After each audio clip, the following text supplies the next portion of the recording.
Hello children, welcome again to another class of English grammar. Today children we are going to start with a new chapter, that is the subject and the predicate. So in the previous classes we learned what a sentence is. So a sentence is a group of words that gives us complete meaning. Now when we come to a sentence, we know that a sentence is divided into two parts, a subject and a predicate. So what is a subject?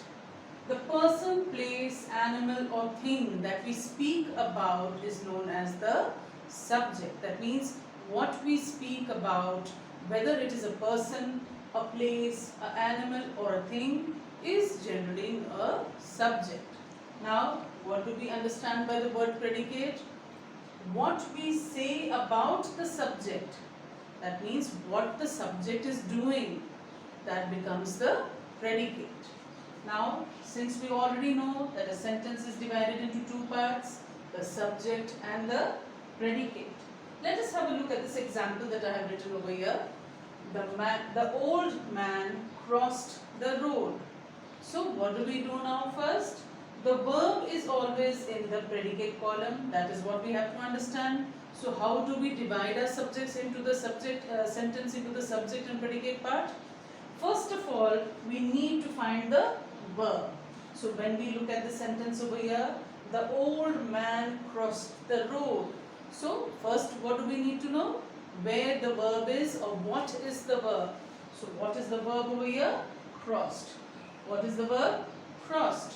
So we ask the question then, who crossed or what crossed? But since we are talking about, we know that there is a person we are talking about, we will ask the question, who crossed the road? What answer do we get? We get the answer, the old man. Okay? So the old man becomes the subject since we are talking about it. But what the old man does becomes the predicate. So what did he do? He crossed the road. So who crossed the road? We got the answer, the old man. Now, what's the subject? Let us also understand one thing, that the subject may consist of one word or maybe a group of words. For example, over here we have the old man, but we can also have they, we can have she, it, we, only one word also as the subject. Now, I have written a group of words over there also, that is the boys and girls. So, at times when we talk about the subject can consist of one word or a group of words. Now, let us have a look. Where is the subject kept? Where is the subject placed? The subject is generally placed at the beginning of the sentence. Now, let us have a look at some examples that I will explain to you as to how to find out the subject and the predicate. So now children, let us have a look at some of the sentences that I have written on the blackboard. But first of all, we must understand that the subject usually comes before the verb. A sentence is divided into two parts, a subject and a predicate. And while looking for the subject, we should look for the verb. And once we get the verb, we must ask the question as to who or what. Now let us have a look at the first sentence. Ravi ate an apple. So, when we have to look for the verb, we get the verb as to ate. So, what's the sentence? What's the verb in the sentence? Ate is the verb or the action done. Now, we have to ask the question as to who did the action? Who ate? So, we get the answer, Ravi ate. So, Ravi becomes our subject. Now we know that the verb is always in the predicate part. That means the word ate to the end of the sentence becomes the predicate. So what's the subject in this? Ravi is the subject because he did the action, and the action performed by Ravi is the predicate. Now let us have a look at the next one. He goes to school. Once again we look for the verb. What is the verb in the sentence? Goes. Goes is the verb. Now we want to know by who was this action performed. So we get the answer, it was performed by he. So he becomes your subject. And what does he do? He goes to school. So goes to school becomes your predicate. Now children, let us have a look at the third sentence. The baby sleeps in its crib. Now we have to look for the verb first of all. So what is the verb in the sentence? Sleeps. Sleeps is the verb. So we ask the question, who sleeps? We get the answer, the baby. Now the baby becomes the subject and the action performed by the baby becomes the predicate. That means the verb along with the rest of the words in the sentence becomes the predicate.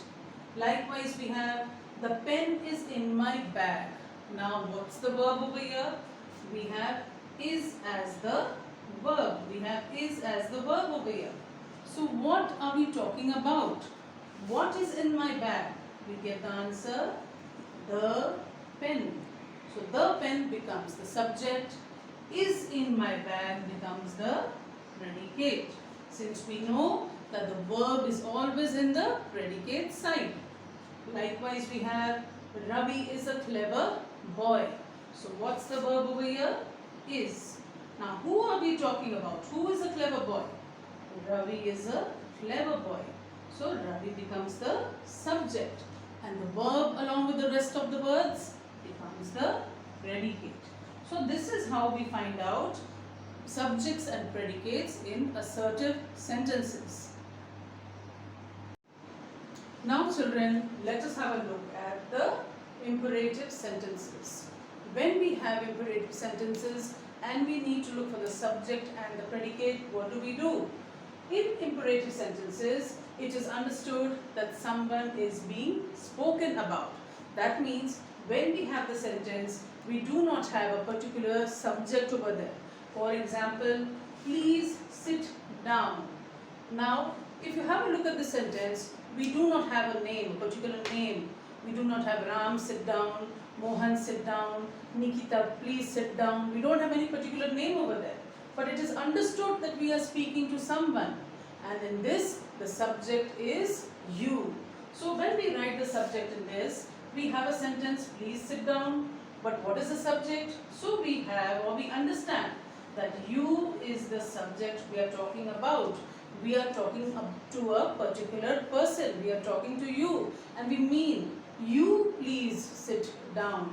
Or please you sit down. Now we have a next sentence.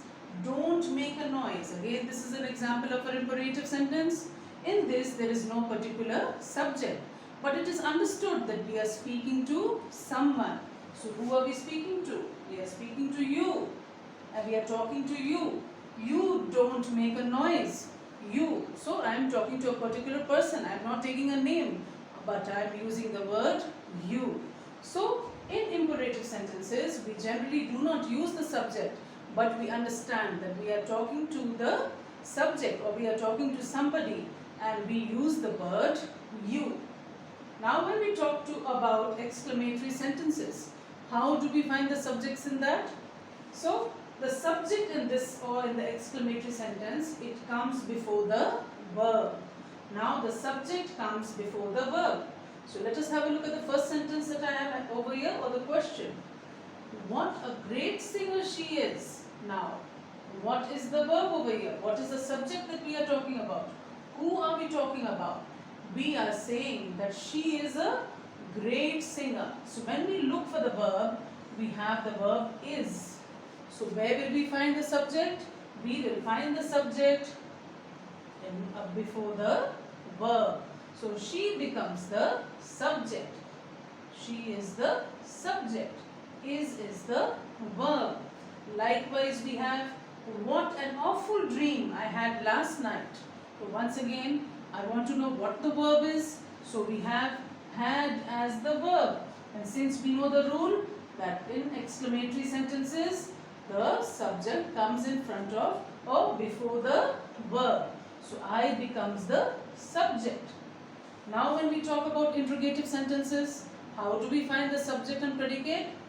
So in these sentences, the subject comes after the verb. Are you ready to go? Now what's the subject over here? What's the verb over here? Since I have already told you that the subject comes after the verb in an interrogative sentence. So first let us look for the verb. We have are as the verb. Now we know that the subject comes after the verb in interrogative sentences. So you is the subject over here and are is the verb. Likewise we have where are the cupcakes? So what is the verb over here? Are. So are becomes the verb. Are becomes the verb, and we know the rule that interrogative sentences, the verb or the subject always comes after the verb. So what is the subject over here? The subject is the cupcakes. So I hope children you have understood how we are going to find out or divide a sentence into subject and predicate when we have assertive sentences, exclamatory sentences, imperative sentences or interrogative sentences. Thank you.